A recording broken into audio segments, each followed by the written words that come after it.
At this time, I would like to present our first presenter, Jennifer Wood. She is a certified professional soil scientist and was a USDA Natural Resources Conservation Society Service soil scientist for 22 years. She worked in mapping soils and delivering soil information available to the public via web soil survey, which I can attest to is something I use almost daily. Very valuable information. Sonia, can you, thank you, admit those people? In 2020, Jennifer took a break from the federal service to dig into the world of soil health that seeks to harness the soil food web to help us grow and sustain life with less waste and pollution. Jennifer joined the CARCD, the California Resource Conservation District team, this year in 2022 as an NRCS-funded soil health specialist to help identify points of leverage and synergy available to advance the adoption of the soil health management systems in the complex world of California agriculture. She has a Bachelor's of Science in Botany from Humboldt State University, a Master's of Science in Soil Science from UC Davis, and she currently lives in Sacramento. At this time, I will invite Jennifer to share her screen, and please begin your presentation. So again, if you have questions, just to keep everything organized, please put them in the chat, and then we'll circle back at the Q&A session. All right, Jennifer, I turn it over to you. Oops. How does that look? You got my screen? Yep. Excellent. And you're good to go. All right. Thank you, Brandy, and good morning, everyone. I'm happy to be here to talk to you all about how the California Farm Demonstration Network is designed to leverage partnerships across the many entities dedicated to advancing resource conservation goals in California production systems. As Brandy said, I was recently hired by CARCD for this NRCS-funded and partnership-oriented soil health specialist position. Just briefly, CARCD, I think you all know, is a founding member of the California Farm Demonstration Network and charged with housing the administrative functions of the network. And our executive director, Karen Burr, is on the call with us today. Thanks for joining, Karen. And she might jump in here to comment if I miss anything. As probably most of you know, the CARCD is a statewide nonprofit hub that has served the local RCD network through advocacy, capacity building, state level coordination to assist with their direct and local work on the ground and in their communities, and with partnership with everybody on the call who's doing that work on the ground. So the Memorandum of Understanding, which establishes the California Farm Demonstration Network, or CFDN, was signed on May 5th, 2017 on Russ Lester's Dixon Ridge Farm, where they grow certified organic walnuts in Winters, California. Russ's daughter, Jenny Lester Moffitt, was at that time the CDFA Undersecretary of Agriculture. That's California Department of Food and Agriculture, and was a lead in organizing the CFDN. So, and she's actually now USDA's Undersecretary for Marketing and Regulatory Programs. So along with Jenny Lester Moffitt with CDFA, there was Glenda Humiston, who's the Vice President of UCANR, the University of California Division of Agriculture and Natural Resources. Also there was Helene Dillon, the Dean of UC Davis's College of Agricultural and Environmental Sciences, the President of the California Farm Bureau at the time, Paul Wenger, and of course, pictured there, Carlos Suarez, the California State Conservationist for USDA NRCS in California, and Karen Burr, our CARCD Executive Director, all sharing a lovely day on the farm 5 years ago. So from the MOU, the purpose of the network is increased adoption of water, climate, and nutrient smart systems through participatory learning and showcasing of innovative systems, both on farm and through other platforms, with the idea that working as a team will greatly increase the programmatic impact and accomplish far more than can be achieved working individually. As Glenda Humiston said on that day in May, the whole is greater than the sum of its parts. But even more fundamentally, the network is designed to ensure the partners are all communicating, getting on the same page about the work, and realizing the full value of the work. I do want to just back up a little bit, because many of the ideas embedded in the CFDN objectives came out of the almost 20 years of work by the UCANR Conservation Ag Systems Innovation Group, led by Jeff Mitchell, and the Conservation Cropping Systems Work Group. Everyone here is likely familiar with Dr. Mitchell's work, including his part in the research that was presented at your last meeting on winter cover crop water use. Dr. Mitchell and the work group were a founding force behind the CFDN idea, recognizing the need for collaboration across the major ag support entities in California, as well as needing a centralized mechanism to organize and disseminate existing information and resources. So from the beginning in 2017, a working group from across the MOU partners has met quarterly. The first year was spent figuring out mechanisms for achieving the objectives. And in 2019, CARCD wrote and received a 3-year CDFA specialty crop block grant with 3 major deliverables that I'll talk a little bit more about in the following slides. And all were designed to coordinate activities and information across partners and to make these resources more accessible to producers and producing community at large.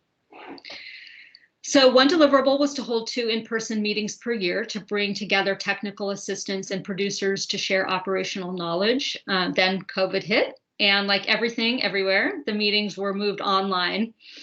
And they were held as a 4-part series in 2021 called The Nitty-Gritty on California Soils, focusing on 4 separate specific soil topics. And probably a lot of you have attended one or more of those. The 5th and final one is coming up on April 20th, where Daniel Rath, a UC Davis PhD candidate, will talk about genetic testing of the soil microbial community and what it can tell us about soil function in agricultural systems. And I'll see if I can put links to this and some other items that I mentioned in the chat a little later. So the second part of the grant was to fund 4 regional technical assistance hubs and to put on 5 farm innovation demonstration events in each region. These events are wrapping up this spring and the final reports will be coming. But despite COVID setbacks, it looks like all the events will be delivered with the majority of them have been in person actually. And we expect these relationships to continue, including outreach efforts like those to the Spanish-speaking community by CAF, the California Association of Family Farms, Sacramento Valley Technical Assistance Hub. Along the way, there were a lot of conversations about what a hub network framework might look like and how they can leverage that synergy across both the MOU partners and many other ag support entities in the state, and the technical assistance hub model is definitely a part of that. The next speaker, Clairepolitano, will be talking about digital tools that can enable really an infinite variety of hubs and networks to support the many varieties of partnerships possible in California agriculture and working lands. And that brings me to the 3rd major deliverable from the Specialty Crop Block Grant, which is the CFDN web platform. The website should be ready to roll out at the end of the grant period in June, and the central feature is kind of a proxy for regionally specific farmer-to-farmer learning. The landing page is based around the demonstration farms that make visible the on-farm trials, successes, and learnings, all filterable by region, crop type, and management system, and more. Also featured will be upcoming live events, as well as a resource page that will be a place to navigate to research, technical, and financial assistance. Again, all filterable by region and management concerns, since we know there's so much variability in California agricultural systems and regions. The website is also being designed to accommodate additional features for hubs and networking that, as I mentioned, Claire will be touching on in the next presentation. Another development in the works in collaboration with a group called Open Team, which is a software-oriented, open source-oriented partnership. to deliver the ability to house farm data that is owned by the producer. And there's many uses and demands for farm data, whether for farm profitability tracking, farm operations, environmental compliance, and the measurement, reporting, and verification you might hear called MRV, that is part of any kind of sustainability market participation.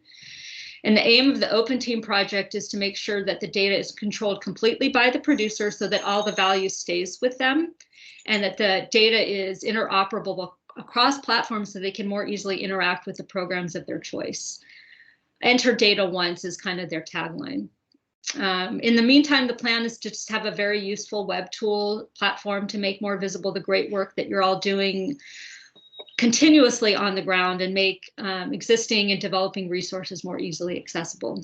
And I apologize, I think the garbage truck is coming through, so apologize for the noise.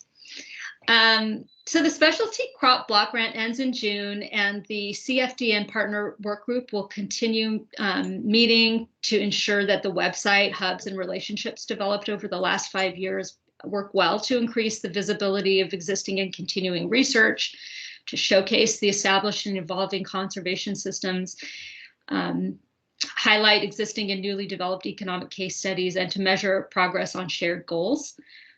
There's also always been talk about more explicitly recognizing that the MOU is inclusive of range and forestry, and to fold in the conservation demonstration systems available there.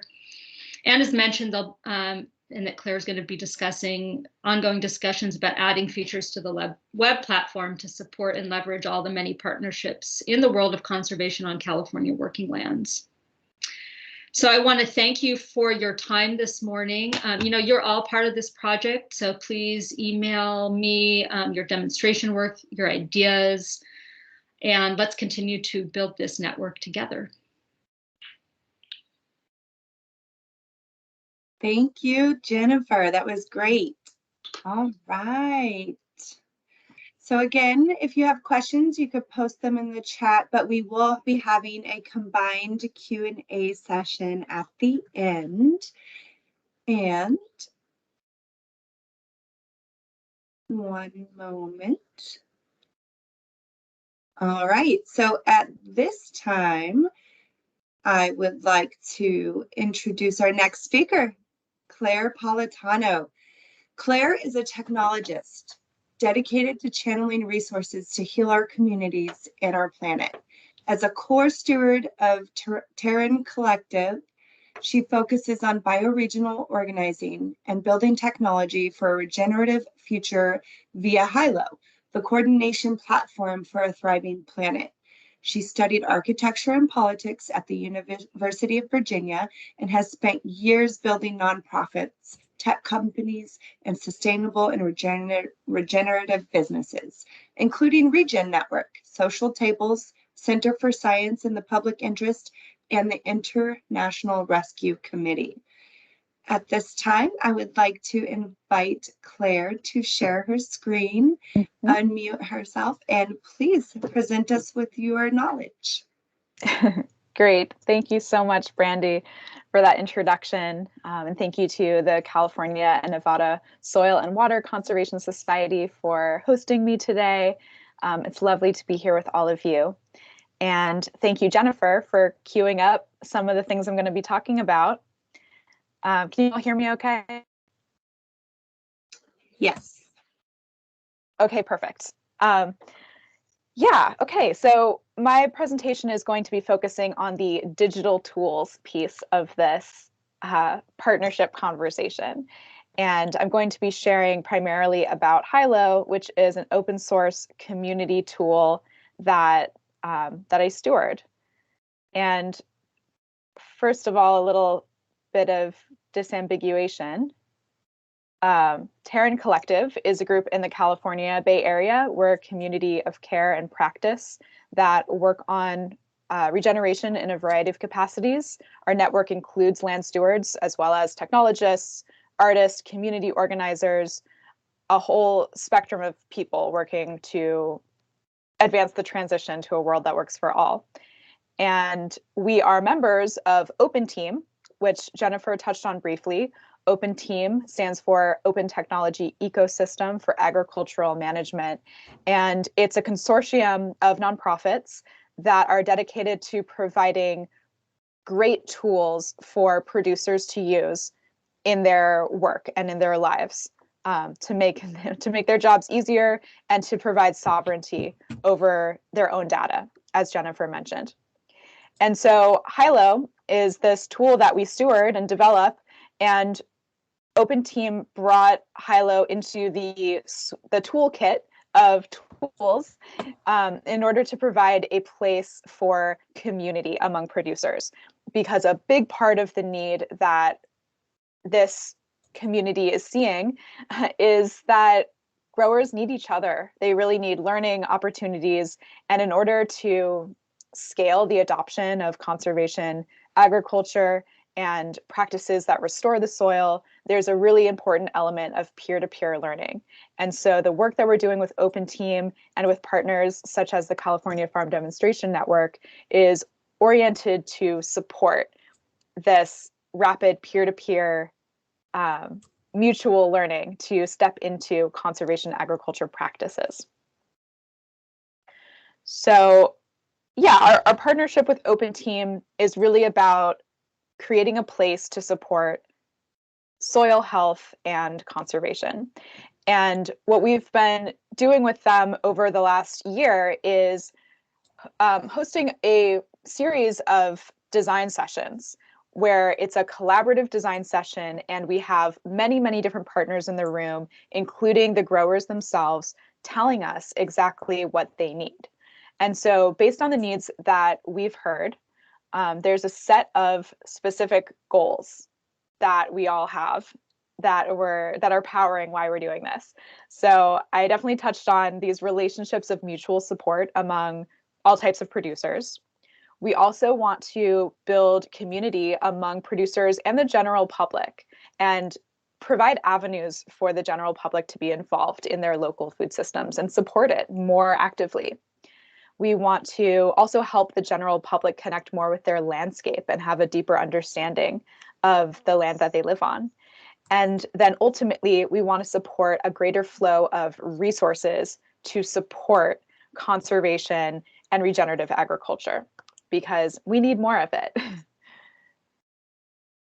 So ultimately, the aim here is that through the work that we're doing on HYLO together in this partnership, we can create the infrastructure for a peer-to-peer learning network among farmers, ranchers, other land stewards, all dedicated to regenerative agriculture and conservation.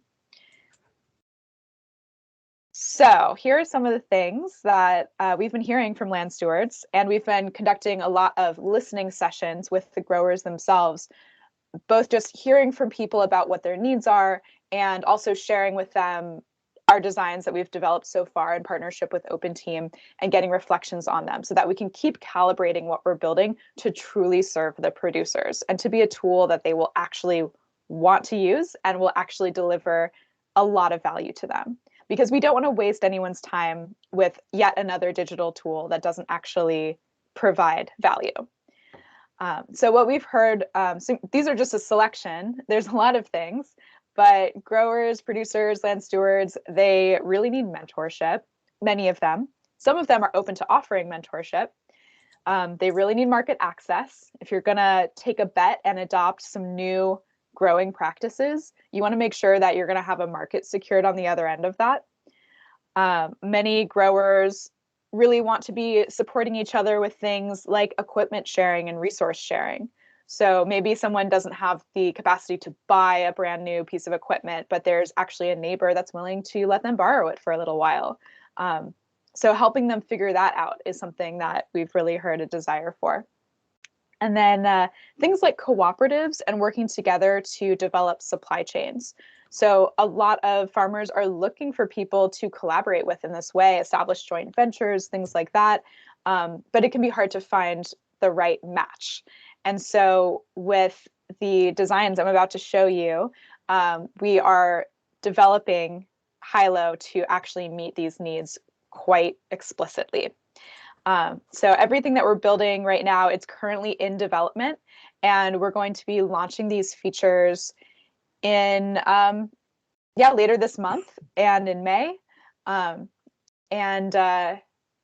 we're going to be testing them out with vast networks of producers over the course of this year, including Open Team themselves and potentially California Farm Demonstration Network.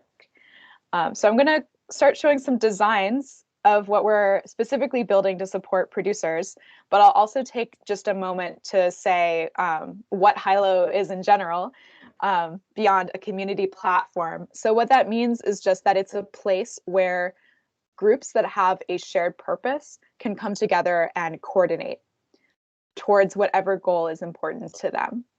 So you could compare it to a Facebook group or a Mighty network. Some people are familiar with those tools. It's as a container for a community to be chatting amongst themselves.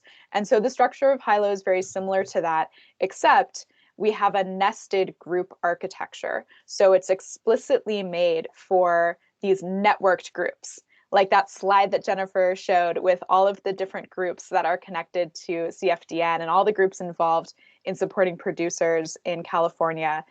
You could make a structure that maps to that exactly via HYLO. So you can have your main network group, and then you can have your subgroups and working groups and regional groups all connected to each other, but all able to have their own separate space.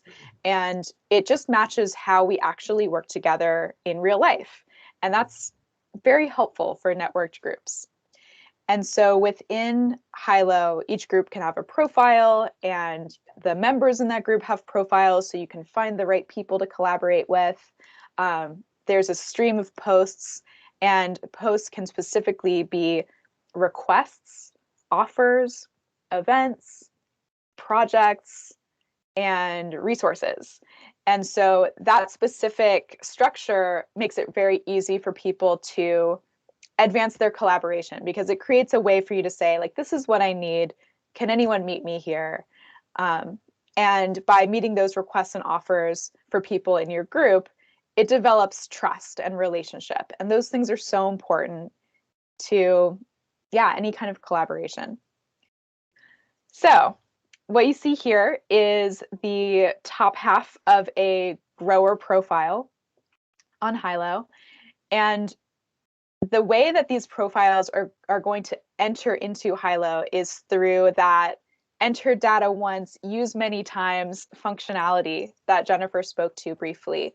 So we have integrated HYLO with Open Team's onboarding tool. They are building a common onboarding tool that any network of producers can use and customize to their specific questions that they have for growers that they welcome into their network. And any grower that uses this would have the option to have their data automatically create a profile on HYLO. So the grower would be able to enter their data in this one place, and then they could use it for any tool in Open Team's toolkit. So just trying to make things super easy for them. Some of the other tools, for example, are Farm OS, which is an open source farm management tool. And so this is one of the other options. And this is how we've heard that farmers really want to showcase what they're doing. So right off the bat, like certifications, what kind of farm it is, some keywords, because the goal here is to allow oneself to be discovered by others who can support you in the ways that matter to you as a grower. So moving down the profile, here's a view that's especially important in the middle here, opportunities to collaborate. So we're going to ask the producers, what do you need? How do you want to be in relationship with the community around you, with other growers, with potential buyers, with technical service providers, with people who maybe want to work on your farm? There's about 10 options that we're allowing growers to select in the survey. And those options that they check will show up here. So anyone looking at this profile can see, oh, this person is open to participating in a research project, and based on what they're growing, they're a good match for the research project I'm running. So then you can just click this chat bubble on the right and open up a message with them and invite them into your research project.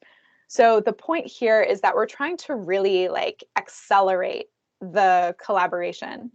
and just kind of like, remove some steps, right? Like just help people find each other that want to be collaborating, and just make it a lot easier for them to connect. So that's the goal here. And there's other things that will show up on the profile, such as specific requests and offers that farm has for the community, as well as a map showing where they are in the landscape and who's around them.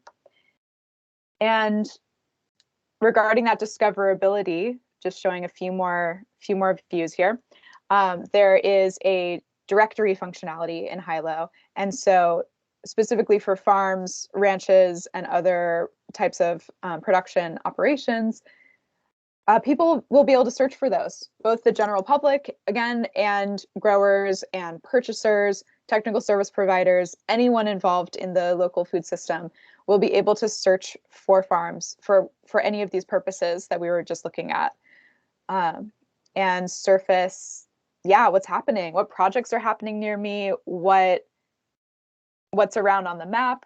And this is useful for just so many things that growers need. So we're very excited to get growers on the platform and start testing this out and see if it's really meeting the needs that we're designing it to meet. And the last little design I'm showing here is the search functionality with filtering functionality. So we're really inspired and building off of the designs that CFDN have developed in their web tool. We're trying to really go deeper on that and provide even more functionality. And so here you can see that there's the ability to select multiple filter conditions and surface the farms that meet more specific conditions. So you can find people that are growing the same things as you, that have the same soil type, that have the same management practices, and just really, really locate farmers that you could be collaborating with that you might not know about yet. And hopefully, build some relationship and get things done. So almost done here, just sharing a little bit more about what you can do with HYLO, just to share more examples. So for example, if you're a network of growers, HYLO can really make your life a lot easier if you're one of the people kind of organizing this group. So instead of a one-to-many transmission, if an organizer is sending an email to a list, that's one-to-many. HYLO makes things like peer-to-peer, like many-to-many. So the conversation can really open up and people can participate a lot more and be helping each other instead of everything having to go through one organizer. So it's a great way to share updates with your group. You can start to nurture connections among the group members themselves. They can start finding each other and connecting directly.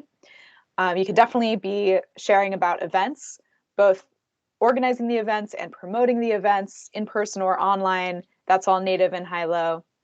You can collaborate on projects. So there's a lot of research projects going on in the ag community. So that's definitely an important thing.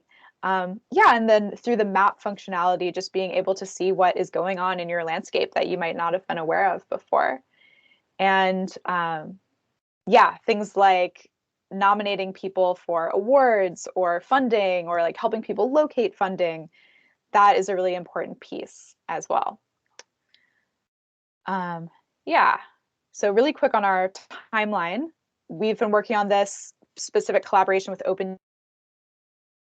And like I said, we're launching, some of these features are already out on the live website, and some of them are about to be released, and we're going to be onboarding and testing over the coming months. And it's a really exciting time.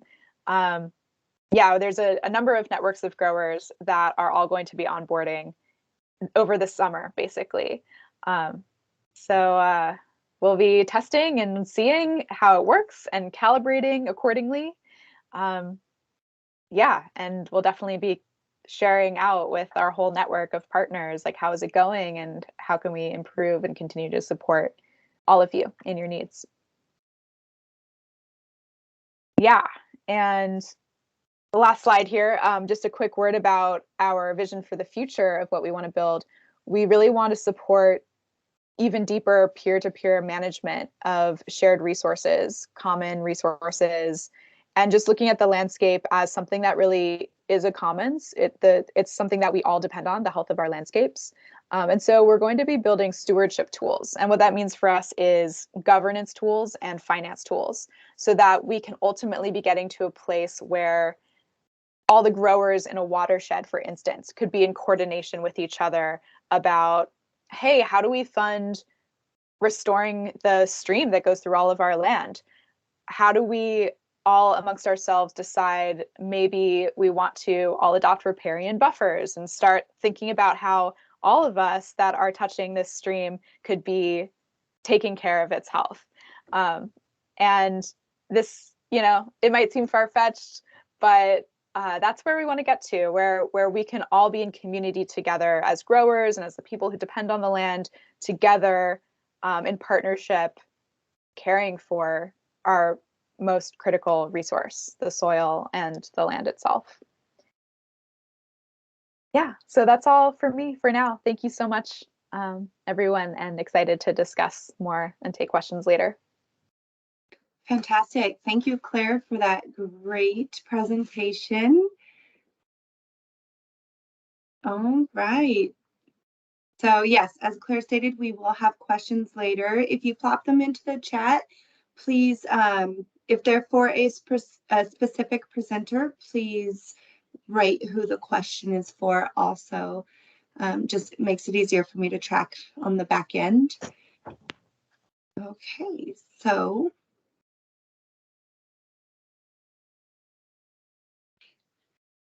we will move on to our third and final presenter. We have, there we go. We have Anna Miller. Anna is a Reno native and loves the community as much as she loves the surrounding Sierra Nevada mountains and Great Basin Desert. She graduated from UNR in the spring of 2019, fellow alums, where she studied ecohydrology and Spanish and was involved in numerous campus organizations. Anna has been involved with water resource monitoring programs on multiple national forests and has diverse experience in education, from instructing elementary students in environmental science in the field to teaching English language classes in Spain. While a student, she co-founded the UNR chapter of Soil and Water Conservation Society and participated in the 2018 conference regarding soil health in California's agricultural systems. She expanded her experience with farming through a year-long AmeriCorps service at the Desert Farming Initiative and is enthusiastic to combine her passions for people and the environment in her new role as DFI's Education Program Coordinator. I am personally excited for this presentation because, well, there's a special place in my heart for UNR and DFI. So having been involved with both of those, I am very excited to hear what's going on. So thank you for being here, Anna. Please unmute yourself, share your screen, and take it away. Great. Thank you, Brandy, for the introduction. Am I sounding okay? Yes. Wonderful. I will go ahead and share my screen. And before I get started, I just want to thank you all again so much for having me here today. And I am really looking forward to getting the chance to share about the Nevada Farm Network, which is not as far ahead in its development. And it's been really wonderful. I was able to sit in on a beta testing panel for the California Farm Demonstration Network, which has given us so much insight. And it's also just wonderful being tied in and hearing about the awesome work with HYLO. So without further ado, I will share with you all the plans for an upcoming and developing Nevada Farm Network. So this project is in partnership with the Desert Farming Initiative and Neon Marketing Agency. I'll get more into those project partners momentarily, but wanted to start with this overview of the Desert Farming Initiative's physical site here in Reno. So I will begin by introducing DFI a little bit more, our project partner NEON, and then we'll get into the Nevada Farm Network itself, including its background, objectives, and actions to meet those objectives. So to just give you all an idea, if you're not familiar with the Desert Farming Initiative itself, it's housed here at the University of Nevada, Reno Agricultural Experiment Station. It was founded in 2013. It was originally a collaborative project between the College of Business, the College of Agriculture, and also the University Cooperative Extension. Our mission is to advance climate smart farming and food sovereignty in the region, which we strive to accomplish through demonstration, education, outreach, and research. So to get a little bit more into each of those aspects, what that kind of looks like here at DFI, we do provide a lot of educational opportunities for students of the university here. That includes internships that might be academic or for pay, student employment. We'll engage you in our classes with tours and other opportunities. There's a garden club engaging here. We host volunteer events. We provide educational services and outreach for growers throughout the state of Nevada, which is definitely dovetails with our work here with the Nevada Farm Network. Working to produce a climate smart agricultural web area. This network, we provide guidance and outreach around food safety as well. We also, in our community, provide outreach on topics of food sovereignty and food security. So we are engaged in SNAP Ed, working with farmers markets and utilizing SNAP there, Indigenous food sovereignty projects. And then we do work to engage our broader community and provide opportunities for education and engagement via workshops, socials, volunteer events, that sort of thing. A very big aspect of who we are and what we're doing here, as well as we are managing a production farm, production being one of the goals, as well as education and demonstration. So we have a CCOF certified organic fruit and vegetable farm that's producing in the tens of thousands of pounds of produce each year. About 60% of our produce is going to wholesale markets. We try to prioritize pantries, and 30% is going to retail. We also run an organic plant nursery. This is for our own operation here. It's also a wholesale source of seedlings for growers throughout the state, and we're the only organic wholesaler of plant starts in the state of Nevada. We also do engage with some formal and anecdotal research here right now, looking specifically some projects around melons, apple trees, and some anecdotal topics around conservation ag, composting, tomato grafting, and all sorts of other things. That's kind of a big overview of DFI to get you introduced to us. On the Nevada Farm Network, we are partnering with Neon Agency, which is a marketing agency here. They're a multi-award winning marketing agency, and they provide traditional and digital creative services through the Reno area. And they are really, really engaged with Nevada's local food stakeholders, and have hosted in the last few years local food weeks, and are engaged right now in developing an online platform actually on the Mighty Networks platform that Claire mentioned. It's called Growing NV. So also really, really interested in looking at how we can be fostering improved connection in our food communities, amongst growers, amongst the general public. So really, really awesome to hear Claire all about HYLO. I want to mention as well that our lead partner at Neon, Jolene Cook, is here today on the webinar. And so if at the end we have questions specifically around this or the Nevada Farm Network, Jolene's also available to help answer some of those questions. Also the expert on that Growing NV collaborative network. So now getting into the Nevada Farm Network itself, we're going to talk about its background, objectives, and actions.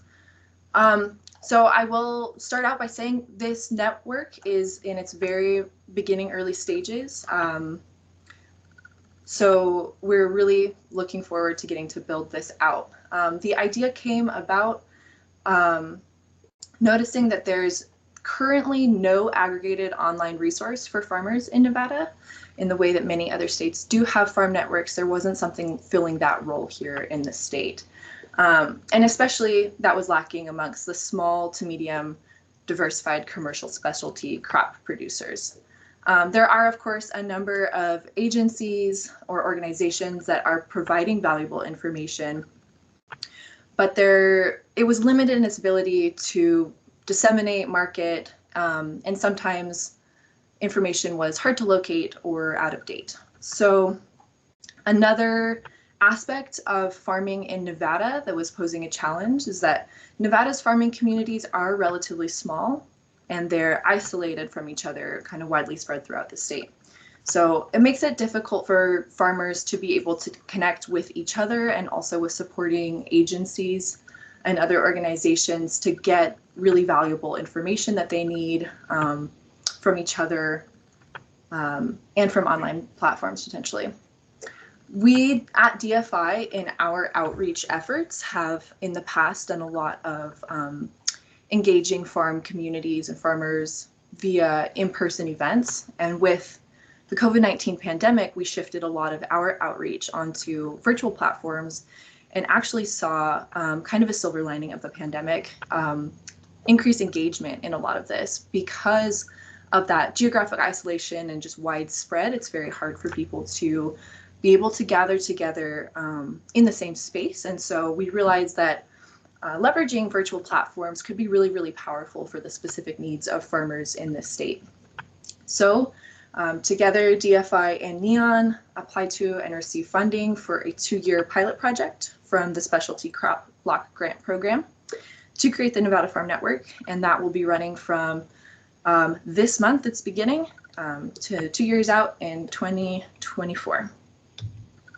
So our objectives for this network are to set the foundation for a really strong and reliable online educational resource to support and advance specialty crop production and local food economies throughout the state in both rural and urban settings. It's really important for us to increase the accessibility of the educational information to growers throughout the state. And we also really want to improve the connectivity, not just of growers to the resources, but to each other as well, as they're often incredible resources for each other, and just improve that exchange of information. And then, of course, we'll be working to secure the sustained longevity of this network past the grant cycle. So our plan moving forward to bring all of that to fruition involves these following points, and in a bit I'll go a little bit more in depth into each of them.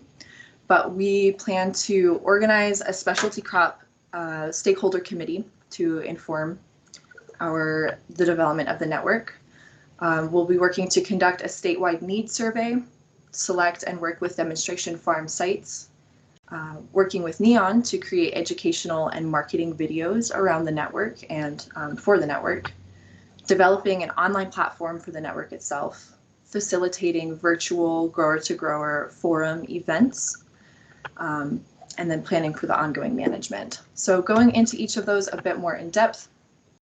As an initial step, we are wanting to pull together a crop stakeholder committee and here have some of those listening sessions that Claire mentioned that are so important for really getting in touch with where the needs actually are. So we're going to work with them to develop a survey that we want to disseminate more broadly. I'll get into that in the next point. We're also going to, in this stakeholder committee, work together to identify sites that would work well for a demonstration farm site and identify what resources people are already utilizing online that are really valuable for them. So we want to create a really high quality survey that will give us good insight into the information gaps and specific needs of farmers in our state. And the results of that are going to guide our selection of materials and resources to curate onto our website, and also for the production of educational videos that we will be producing and sharing on the website. So our demonstration farms are going to be an important part of the picture. They'll be selected based on their own interest and capacity, and kind of their suitability to be able to share regenerative growing practices as a model for other growers. With NEON, we will be working to produce technical educational videos. The first one is planned to be filmed here at our DFI farm and partnering demonstration farms. And like I said, that survey will help us to identify topics that will be really valuable for growers to learn more about. That'll be shared on the network, and we intend to continue to film additional and add them onto the network. And NEON will also be working with us to develop a marketing video to really increase awareness of the existence of this network and increase participation on that platform.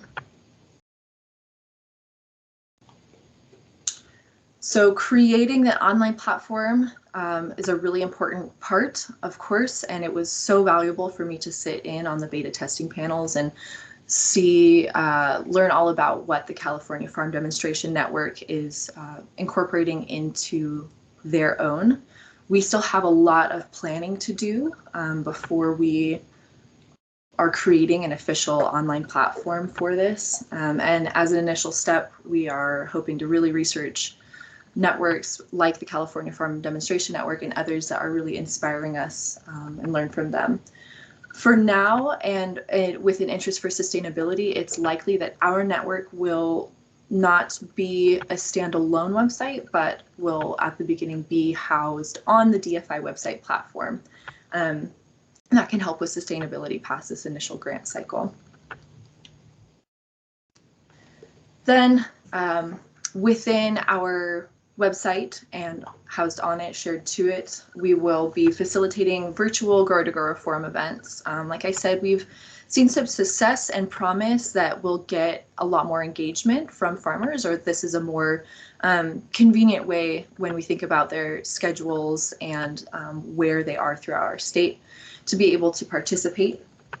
So it'll be an opportunity for farmers to meet each other, share information amongst each other, focused around a particular topic. So as an example, DFI will soon be hosting an upcoming forum with the state climatologist and farmers giving a climate projection for this season, kind of a in-person farmer's almanac, if you will. So that's an example of the sort of thing that could be part of the Nevada Farm Network.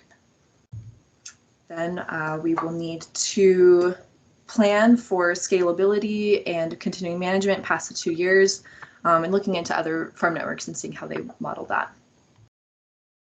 I did want to just wrap up with, if people have more interest in getting involved or learning more about DFI, we engage folks through volunteering, we host tours and events, and then I believe I am the last. I had the questions slide, but I'll go ahead and stop sharing at any rate. I think we'll open it up for questions amongst the full panel.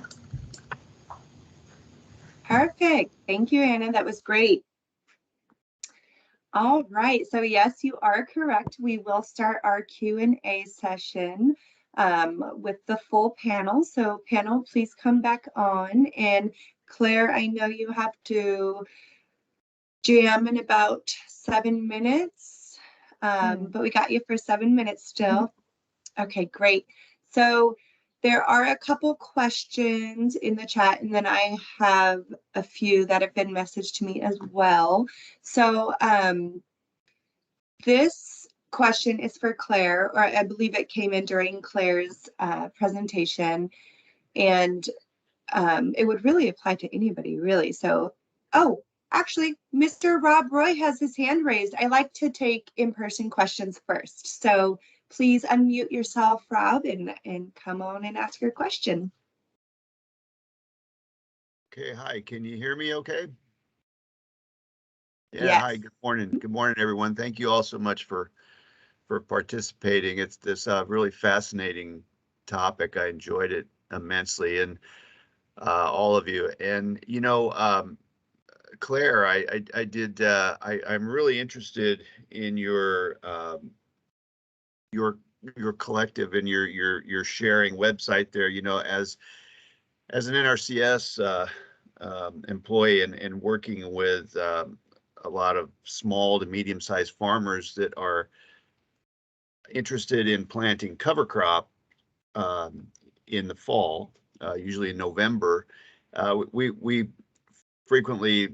frequently run into a bottleneck with the inability to find a seeder, a planter to plant a cover crop in their orchard or vineyard or whatever that might be. And I definitely would like to reach out to you later in the year as we approach that time to see if, you know, perhaps there's some way we can get some of those individuals that have that equipment and would be willing to share it or rent it or something like that. I think that's a really tremendous resource. So thank you for sharing that.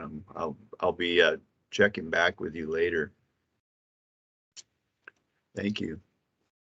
Yes, Rob brings up a very good point. I myself help plan cover crops, and producers are always needing to know, how do you get that drill? So I think this networking will be really advantageous for all of our producers. And I see crosses between NRCS and all three networks here. Beautiful. Okay, so Jolene has her hand raised. Please go ahead and unmute yourself and ask your question. Thank you. I love this panel. It's been really fun for me to hear from everybody. So thank you everyone for your time. I have a couple questions for Claire, which I'll do first. And then I did have one or two for, I'm sorry, I'm blanking on the name. Jill? Anna, yes, you're good. She's using Jill's computer, so no worries. Okay, wonderful. Claire, I loved HYLO. I love that it's focused around regenerative ag, and I like that it's free and open source. So the way that Growing Envy actually got started is I was doing Reno Garlic Fest, and that got canceled because of COVID, but we had grant funding. So one of the parts of our mission was to educate people on how to grow garlic. And we weren't really doing that because the festival was kind of this fun party day that was actually financially supporting our garlic growers, which was awesome. But we decided to do a course. So I literally Googled like course community platform, and that's when Mighty Networks came up. So one of the reasons why I kind of landed on that was because it did have a course structure.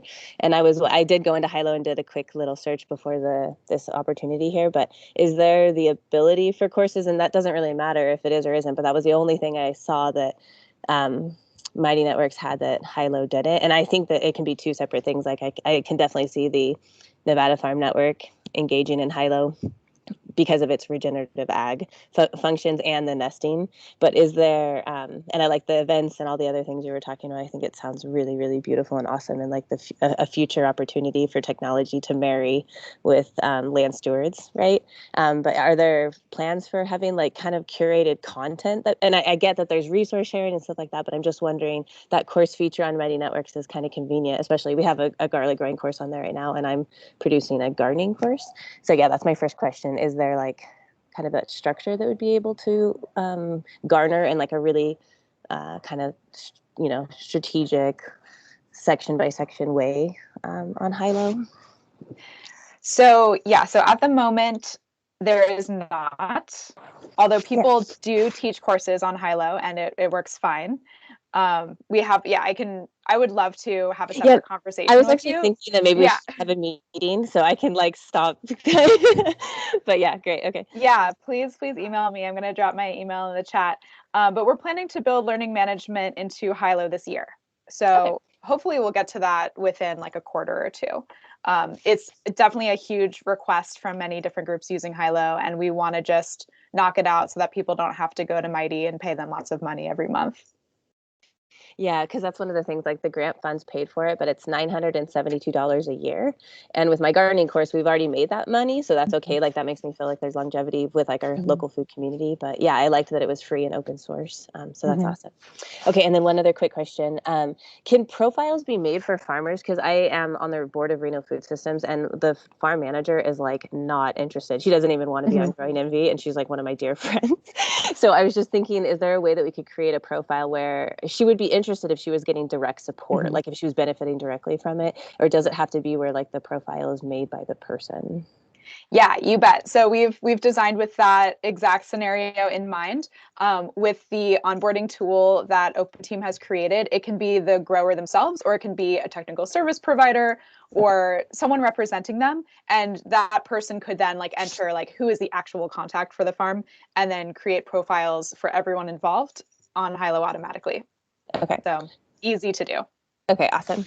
Okay, yeah, and then like I said, I think we'll reach out because I did have a few other ones, but I think it might be something that is just kind of maybe something that Anna and I can do together with you in time. I would love to circle up with both of you. I was very excited to hear about what you're doing. Okay, awesome. And then my question is actually for Jennifer. Sorry, I was getting my names incorrect. But so Anna and I were working together to do this specially crop funded network. And I noticed that yours are too specially crop. How did you kind of go about having them be attached to funds that were specially crop in nature, but that were maybe more like rancher specific or something like that? And we had that same question yesterday when Anna and I met. Yeah, I mean, right now it is oriented to specialty crops. Okay. So kind of to get the whole thing started, the deliverables are focused on specialty crops. But now that we're getting out of this grant funding, we're not going to be restricted. So all the tools are applicable to everything else. Okay. And then what are your continuing funds? I don't know if I missed that, but is there some specific funding that you have that's going to help that in 3 years time can help Anna and I? There's a big conversation about that. So, okay. Yeah. I'll watch this space. Okay. That's all I had. Thank you. Thank you. I love the networking here and the synergy that is to come. Okay, fantastic. So I will move on to if anybody else has any questions that they'd like to ask in person, please raise your hand. Claire, let me take a moment here and honor your time. I know you have to take off. If you're able to stay on, great, but I just wanted to say on behalf of the California Nevada Soil and Water Conservation Society, thank you for your time and your knowledge and being here to share it with our audience. Thank you. Thank you so much for having me. I was just so excited to hear about everything today. And for anyone on the call that wants to connect more, just shoot me an email. I would love to hear from you and learn how we can be supporting your work. Very good. Bye, everyone. Thank you. Bye. Okay, so no one has raised their hand in the last 15 seconds. So I will move on to the questions that I've received via chat.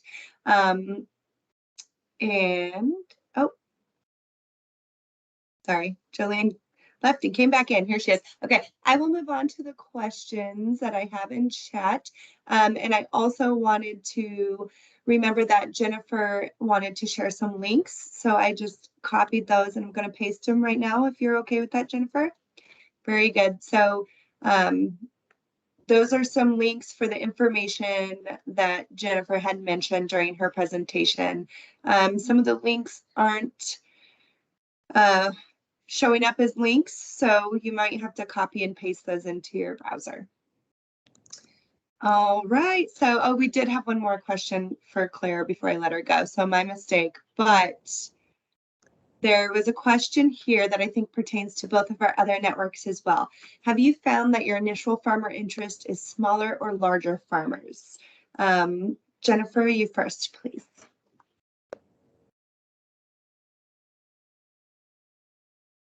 You're on mute. The farm demonstration, probably more mid-sized, I would say. Small to mid would be the primary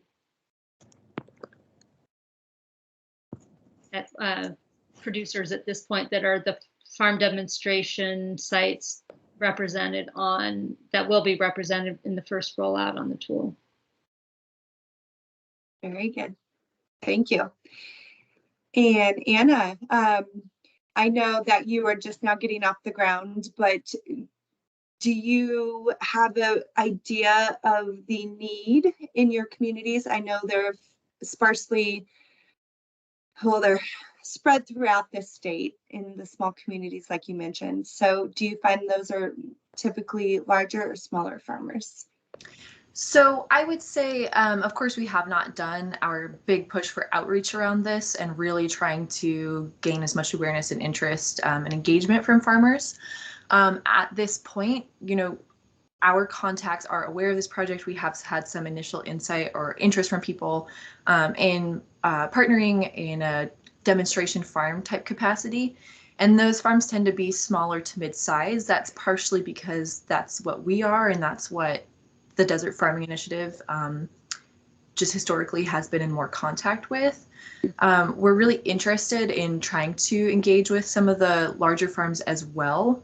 But at this stage in the game, it's more small to medium-sized farms with the potential, I guess, for growing that into increased engagement with larger farms. Fantastic.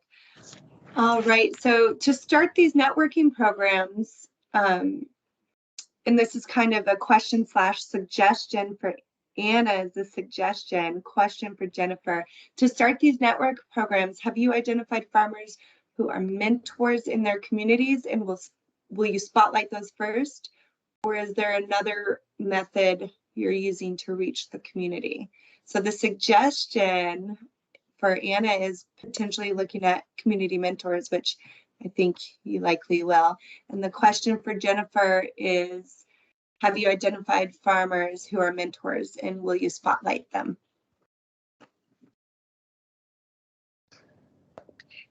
I guess I'll go.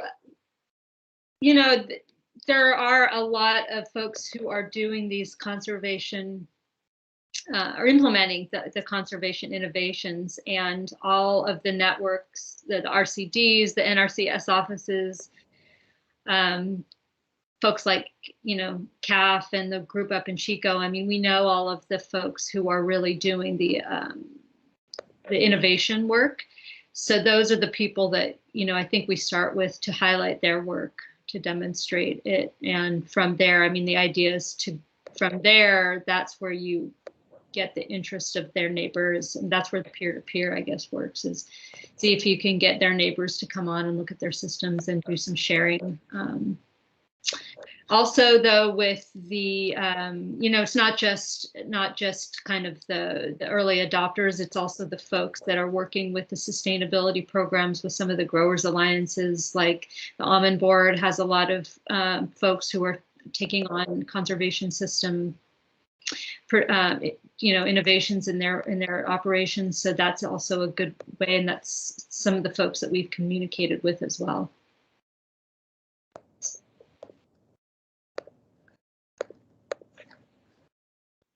Yeah, great, thank you. And have either of you considered if there is interest among supply vendors to support these projects? So have you considered integrating supply vendors into these networks?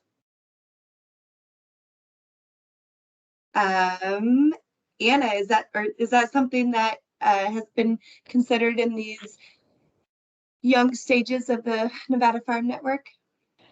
It's not something that has been explored in too much depth. It's a really good thing to think about, though, and maybe that's all I can say for now. Perfect. Jennifer, how about for the California Farm Demonstration Network? Is there any link to support that community between suppliers and growers?